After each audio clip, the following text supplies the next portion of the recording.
Votre Zapactumo windowsphone.com du 14 au 20 septembre 2015 dans ce numéro 19 avec My Modern UI TV.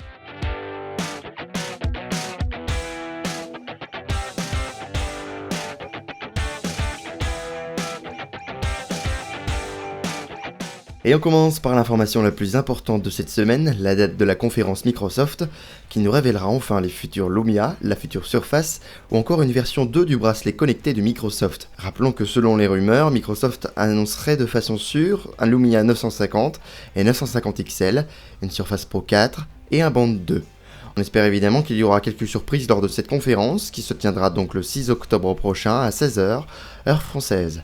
Notons pour conclure que la conférence sera évidemment retransmise en direct sur internet. Microsoft a tenu récemment une conférence en Nouvelle-Zélande. Aucune annonce exceptionnelle, mais une démo du navigateur Microsoft Edge a révélé une petite évolution de ce dernier. Lors de la conférence, nous avons en effet pu voir l'apparition de miniatures sur les onglets. Une fonctionnalité qui n'est pas encore officiellement présente, mais qui a déjà fait l'objet d'apparitions dans les vidéos officielles de Microsoft. Aussi, une autre annonce fait son apparition et l'équipe qui s'occupe du développement de Microsoft Edge a indiqué que la priorité pour eux était les très attendues extensions. Ils nous ont même révélé que ces extensions seront téléchargeables depuis le Windows Store, centralisant ainsi l'ensemble des téléchargements possibles sous Windows 10 depuis un seul et même endroit. Notons également l'arrivée de la synchronisation des listes de lecture et des favoris entre appareils, d'un plein écran, d'un lecteur PDF plus fourni et d'un scrolling à la souris revue. Il ne reste plus qu'à connaître une date de déploiement pour pouvoir profiter de ces petites améliorations très attendues. La semaine dernière, on évoquait la fin de plusieurs applications Lumia concernant la photo. Microsoft l'a dit, l'objectif est d'unifier l'ensemble de ces applications en une seule et même application universelle. Et l'éditeur n'a visiblement pas perdu de temps puisqu'une application du nom de Photo Add-ins est apparue sur le Windows Store. Cette application permet de rajouter de nouvelles fonctionnalités dans l'application photo native de Windows 10 Mobile. Ainsi, elle vous permet pour le moment de créer une photo d'action ou de récupérer une image précise dans une vidéo. Bref, c'est une excellente nouvelle puisque tous les Lumia et tous les Windows Phone en général pourront bénéficier de nombreuses options disponibles jusqu'ici uniquement sur les Lumia dans des applications différentes. Chose promise, chose due, Microsoft a rendu disponible dans la nuit de lundi à mardi une nouvelle build de Windows 10 Mobile portant le numéro 10536. Comme d'habitude, peu de nouveautés, hormis le fameux rituel d'optimisation et de correction de bugs du système touchant pour faire bref la fonctionnalité Hotspot, la double authentification, le chargement de l'écran d'accueil, l'écran de verrouillage, l'option ne pas déranger et enfin le zoom dans carte. Cependant, notons que cette build de 10536 n'est disponible que sur quelques références de Windows Phone. Gabriel Hall indique qu'il ne faut pas installer cette preview sur d'autres Windows Phone car celle-ci ne fonctionnerait pas et vous seriez donc obligé de flasher votre téléphone. Bref, comme toujours, on vous conseille d'attendre la version finale du système dont la date de disponibilité devrait être annoncée lors de la conférence Microsoft. En parlant de Windows 10 Mobile, évoquons rapidement l'apparition d'étiquettes sur le Microsoft Store annonçant la compatibilité de Windows 10 Mobile avec certains Lumia. Cependant, si on demande à voir la liste des téléphones éligibles, seuls les Lumia 435, 532, 535, 635, 640 et 640 XL, ainsi que le 735 et 830 sont présents. Mais rassurez-vous, cette liste est non exhaustive, pour preuve elle varie d'un pays à un autre. Microsoft l'a assuré, l'ensemble des Lumia sous Windows Phone 8 pourront migrer vers Windows 10 Mobile. Du coup, vivement la version finale pour nos chers Lumia. Et en plus de la build mobile cette semaine, Microsoft a également publié une nouvelle build de Windows 10 Desktop. Cette dernière portant le numéro 10547 est disponible via le canal rapide de Windows Update et apporte quelques nouveautés. On note ainsi la possibilité de rajouter une colonne de tuiles supplémentaires dans le menu démarrer, tout comme le fait déjà Windows Phone. Le mode tablette quant à lui évolue et lorsque celui-ci est activé, il proposera de snapper plus rapidement une application sur le côté gauche ou droit de l'écran, un peu à la manière Windows 8 finalement. Et pour terminer, notons la mise à jour de nombreuses applications Microsoft comme Photo, Xbox, Groove Music, Calendrier, Cartes, le navigateur Edge et j'en passe, ainsi que la possibilité de désactiver le fond d'écran sur l'écran de connexion. Bref, une petite build pour les insiders qui montre bien que Windows 10 évoluera petit à petit de mois en mois. Alors que les Lumia haut de gamme seront renouvelés le mois prochain avec les Lumia 950 et 950 XL, certains évoquent également l'arrivée de Lumia 550, 750 et 850, et l'un d'entre eux refait parler de lui, à savoir le Lumia 550. En effet, en juillet dernier, le Lumia 550 avait fait son apparition sur la toile. Cependant, ce dernier était mentionné comme annulé, mais aujourd'hui un revendeur suisse a listé ce Lumia 550 dans son catalogue avec des spécificités techniques bien précises.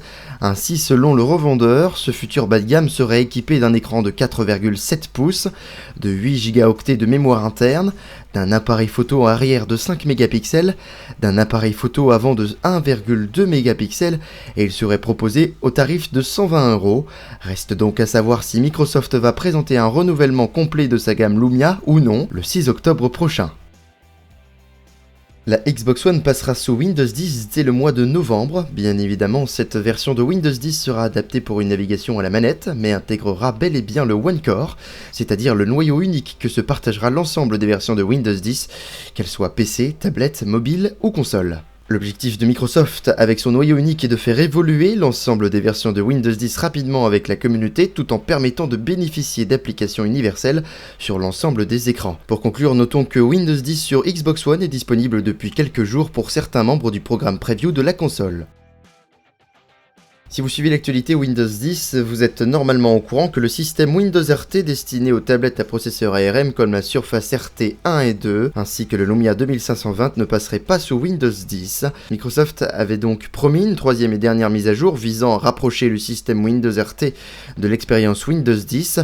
Ainsi, depuis le 16 septembre dernier, les utilisateurs d'une tablette Windows sous processeur ARM peuvent bénéficier de cette mise à jour, apportant le menu démarrer et l'écran de verrouillage de Windows 10. On ne comprend d'ailleurs pas très bien pourquoi Microsoft a mis un menu démarrer dans un système 100% tablette, et malheureusement, rappelons que les applications Windows 10 ne sont pas compatibles avec Windows RT. Enfin bref, on regrettera évidemment l'échec et la fin de ce système hybride qu'est Windows RT. Petite news qui concerne indirectement Microsoft et les Lumia, mais le constructeur de puces Qualcomm équipant l'intégralité des Lumia a présenté la troisième version du Quick Charge. Ainsi, dans cette nouvelle version du Quick Charge, il sera désormais possible de recharger un smartphone de 0 à 80% en l'espace de 35 minutes. Le Quick Charge 3.0 sera disponible sur les Snapdragon 439, 617, 618, 620 et 830. Il est donc peu probable que les futurs Lumia en bénéficient. Notons que le Quick Charge 2.0, qui devrait cette fois-ci équiper les futurs Lumia, permet de passer de 0 à 60% d'autonomie en l'espace d'une demi-heure. Zune n'est pas qu'un baladeur, c'est aussi un logiciel de musique et de vidéo proposant l'achat ainsi que la location de contenu. Cependant, Zune a laissé sa place en 2012 au service Xbox, avec Xbox Music et Xbox Video, désormais connus sous le nom de Grove Music et de Film et Vidéo. Cette semaine, Microsoft a annoncé la fin définitive des accès à ses catalogues de contenu depuis Zune pour le 15 novembre prochain. Ainsi, les abonnés au Music Pass devront obligatoirement migrer vers Grove Music pour continuer à télécharger ou à streamer la musique inclue dans leur abonnement. Notons aussi que la musique acquise sous DRM ne pourra plus être lisible à compter de la date de fermeture des services Zune. Le 15 novembre prochain marquera donc la fin d'une époque qu'ont bien connue les utilisateurs de Windows Phone 7 notamment. La société Salesforce, partenaire de Microsoft, tenait cette semaine un événement baptisé Dreamforce. Lors de celui-ci, le CIO de Microsoft, Satya Nadella, a fait une démonstration de Windows 10 Mobile avec l'une de ses fonctionnalités les plus attendues, à savoir le mode Continuum. Pour rappel, le mode Continuum permet de transformer votre Windows Phone en une sorte de mini PC de poche, en projetant l'affichage de ce dernier sur un grand écran, et en y connectant évidemment un clavier et une souris en Bluetooth. En soi, la démonstration ne nous révèle rien de bien nouveau, mais il était intéressant de constater que cette fonctionnalité constitue pour Microsoft un réel argument de vente auprès des professionnels. Dans Windows 10, la lecture des DVD vidéo n'est plus permise nativement dans le système. Cependant, Microsoft a tout de même permis l'ajout de cette compatibilité avec une application facturée 15 €. Mais bizarrement, plusieurs problèmes touchent celle-ci, entraînant le mécontentement des utilisateurs ayant payé pour cette fonctionnalité autrefois gratuite. Microsoft a déclaré être au courant des soucis que rencontre l'application chez certains utilisateurs et annonce travailler sur une mise à jour, corrigeant l'ensemble des défauts rencontrés sur la lecture de DVD vidéo.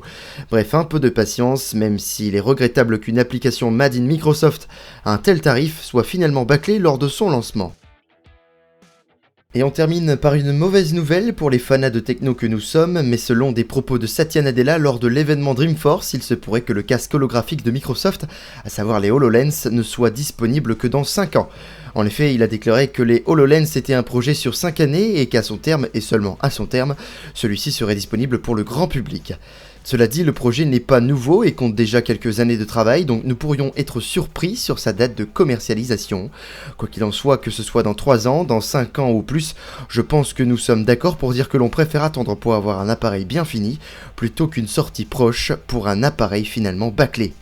On espère donc que ce délai supplémentaire permettra à Microsoft de corriger le principal défaut des HoloLens, à savoir le champ de vision réduit. Et histoire d'être complet, sachez que le casque holographique de Microsoft a reçu récemment un prix récompensant l'innovation et le design du produit.